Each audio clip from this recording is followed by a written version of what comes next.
I found this little PC in a literal pile of scrap and paid just $5 for it. And today we're going to find out if it was even worth that. If you've watched this channel, you know I love digging into hardware that most people would write off as too broken, too slow, or just too old. But sometimes things really are just too broken, too slow, or too old. So old and slow in fact that, well, I guess Intel seemingly just wants to pretend the CPU in this thing doesn't exist. But hey, I'm not just going to give up on whatever this thing is. We're going to see what it can and can't do, what surprising features it might have, and maybe, just maybe, it'll be worth the $5 I paid for it.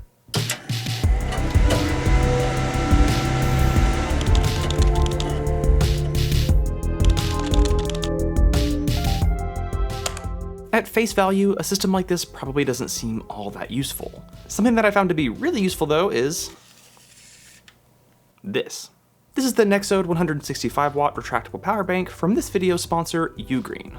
This is one of those rare tech gadgets that actually simplifies your setup rather than just adding more for you to carry. It's got a retractable 65cm USB-C cable built right in, so you just pull it out to the length you need, and when you're done, it just neatly tucks back inside.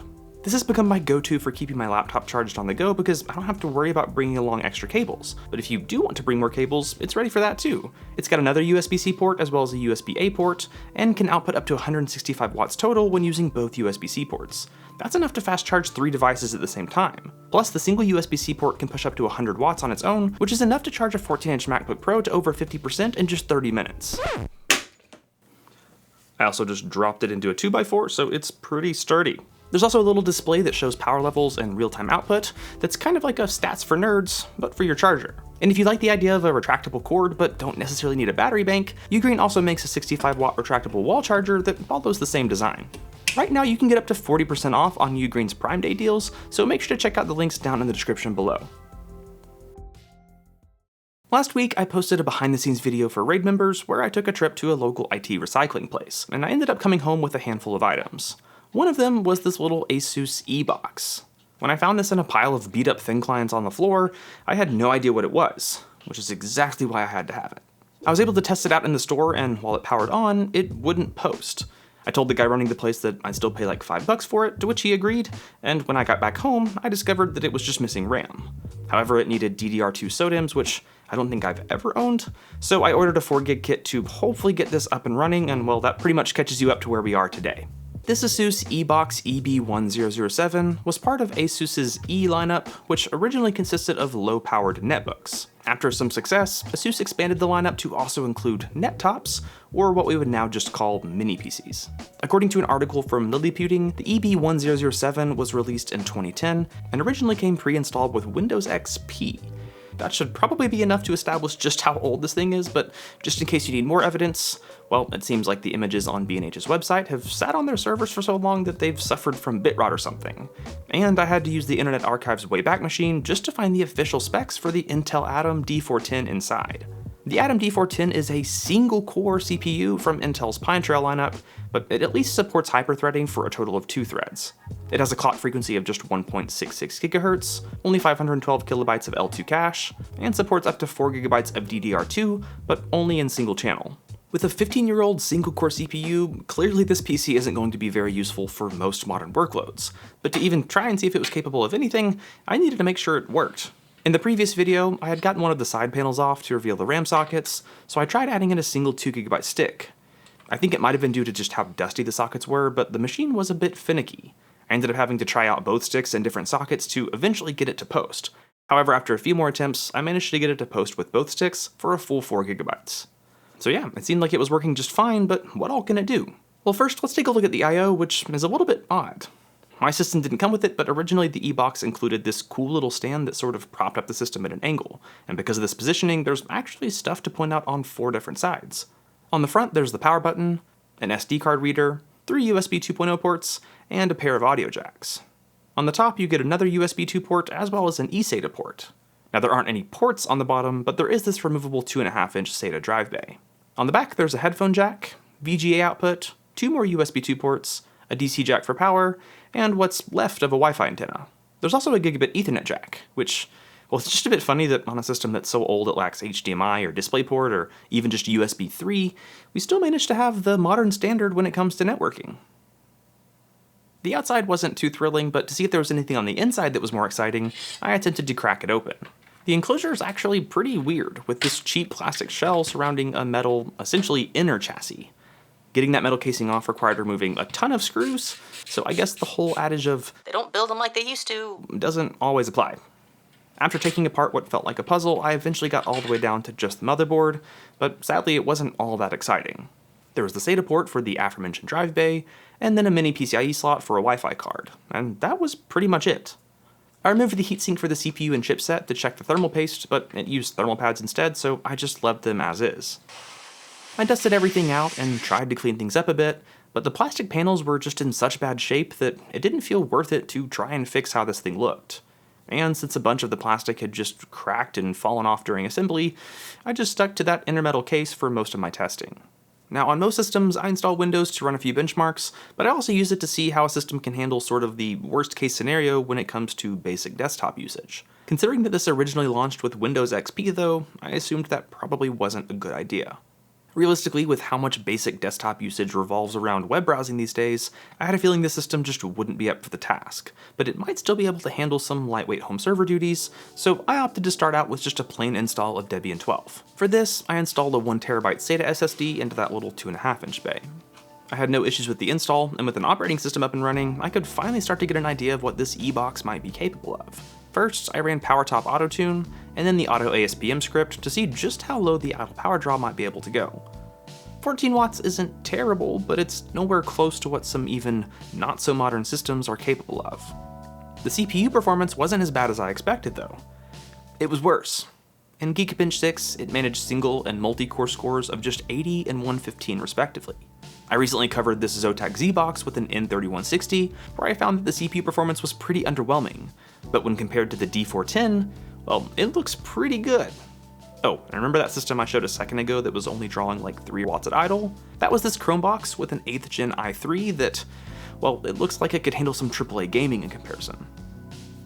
Okay, so yeah, things really weren't looking all that great for the EeeBox, but we have an EeeBox, we have ZBoxes, we have Xboxes. Are there any other letter box systems? I'm curious now. Let me know down in the comments. Anyway, things weren't looking good for this EeeBox, but I wasn't quite ready to give up just yet.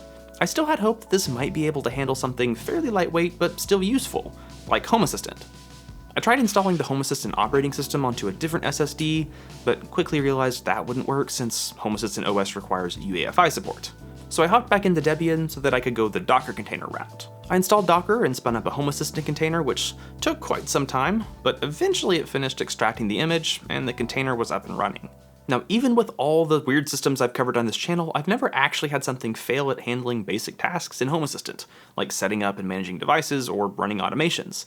But I had a feeling this might be the first system to do so. However, it worked just fine. I configured a few integrations and everything seemed to run smoothly.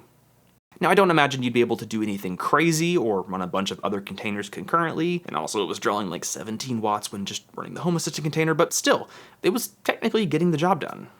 Since I was feeling pretty confident, I decided to move on to trying out one of my other ideas, which was using this as a simple NAS. Now, Gigabit isn't great for transferring massive backups, or editing 4K video, or running Ceph clusters or something, but it's honestly just fine for a lot of things, like just a simple file or even media server. Now, the EeeBox only has that one drive bay, but it also has that eSATA port. And luckily, one of the other things I picked up on my trip to that little e-waste place was this little Venus T5, a 5-bay eSATA enclosure. This thing is really simple. It just has 5 3.5-inch drive bays, and then this card that's hooked up to the backplane that provides a single eSATA port on the back. I got the enclosure hooked up, inserted a drive into bay 0, and turned everything on to find that, well, my 4TB hard drive was, in fact, recognized and working.